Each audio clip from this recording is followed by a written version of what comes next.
त्याच अधिकाऱ्याला बसवण्याचा घाट घालला जातो, याचा अर्थ तुमचे त्यांच्याशी आर्थिक हितसंबंध घेतलेले आहे। मी ज्या जलजीवन मिशन योजनेच्या बाबतीत जे बोलतो त्याचे माझ्याकडे सगळे पुरावे, मी जलशक्ती मिनिस्टर CR पाटील साहेबांना भेटलो, ते सगळे फोटोकॉपी, सगळे व्हिडिओ, पेन ड्राईव्ह त्या ठिकाणी त्यांना दिलेला आहे आणि त्यांना सांगितलं केंद्रीय स्तरीय चौकशी समिती लागली पाहिजे आणि त्यामध्ये IAS दर्जाचा अधिकारी त्या समितीत चौकशीला आला पाहिजे, ही माझी मागणी आणि त्या बाबतीत कार्यवाही चालू आहे। हा फक्त नगर जिल्ह्यातला एक स्कॅम्प नसून हा राज्यातला सगळ्यात मोठा स्कॅम्प आहे। जलजीवन ही योजना एखाद्या गावात झाल्यानंतर 30 वर्षे त्या गावामध्ये परत ती योजना होत नाही आणि जर फक्त कागदोपत्री जर ह्या योजना होणार असतील, निकृष्ट दर्जाच्या जर होणार असतील, तर एखादा पाईप 1 फुटावा अर्धा फुटावर जर गाडला जाणार असेल तर ज्या कंपनी पाईपच्या कंपनी अप्रूव्हल नाही त्या कंपनीचे जर पाईप टाकले जाणार असेल आणि ती योजना जर पूर्णत्व जाणार नसेल तर हे चुकीचं आहे। त्यामुळे आम्ही हे सगळं केंद्र सरकारला, कारण जलजीवन मिशन योजनेमध्ये केंद्र सरकारचा मोठा वाटा आहे, त्यामुळं केंद्र सरकारच्या जलशक्ती मिनिस्टरला या सगळ्या गोष्टी सांगितल्या आणि केंद्रीय स्तरीय समिती लवकरात लवकर या सगळ्या चौकशीसाठी येणार आहे। पण इथले कामं ठप्प आहेत, सरकारकडे, राज्य सरकारकडे पैसा नाही, केंद्राकडे पैसा नाही, होणार कसं आणि मिशन पूर्ण होणार कसं? आणि प्रशासन तर सांगते आम्ही 59 गावं आज आम्ही ते मुक्त केले, टँकर मुक्त केले असं त्यांनी दावा केला।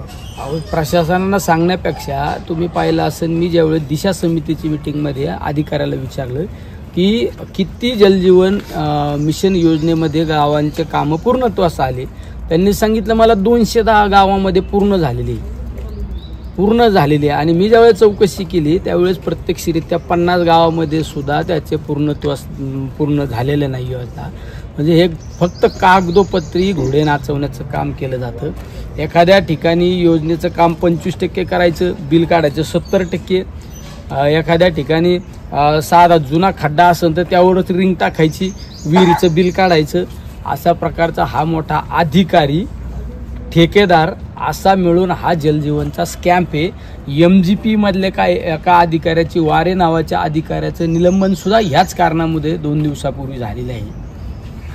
देशाच्या कोणत्याही कानाकोपऱ्यामध्ये आपल्याला सुरक्षित प्रवास करायचा असेल तर एकच विश्वसनीय नाव म्हणजेच श्री ट्रॅव्हल्स अहिल्यानगर। आमच्याकडे शैक्षणिक सहल, तीर्थयात्रा, लग्न समारंभ, फेस्टिवल टूर्स, ग्रुप टूर्स अशा वेगवेगळ्या गोष्टींसाठी बसेस उपलब्ध आहेत। यात AC, non AC, sleeper bus उपलब्ध, तसेच 17, 20, 32, 40, 50 एवढ्या सिटिंग कॅपॅसिटीच्या बसेस उपलब्ध आहेत आणि त्याचबरोबर सर्व बसेसमध्ये CCTV कॅमेऱ्याची सुविधाही उपलब्ध। आमचं वैशिष्ट्य अनुभवी आणि निर्व्यसनी स्टाफ आणि तत्पर सेवा। 21 वर्षापासून ग्राहकांच्या विश्वासास पात्र ठरलेलं एकच नाव श्री ट्रॅव्हल्स अहिल्यानगर। आमचा पत्ता श्री ट्रॅव्हल्स अहिल्यानगर, बुरुडगाव रोड, संपर्क क्रमांक 9422 30 11 66 आणि 9881 66 24 17। धन्यवाद।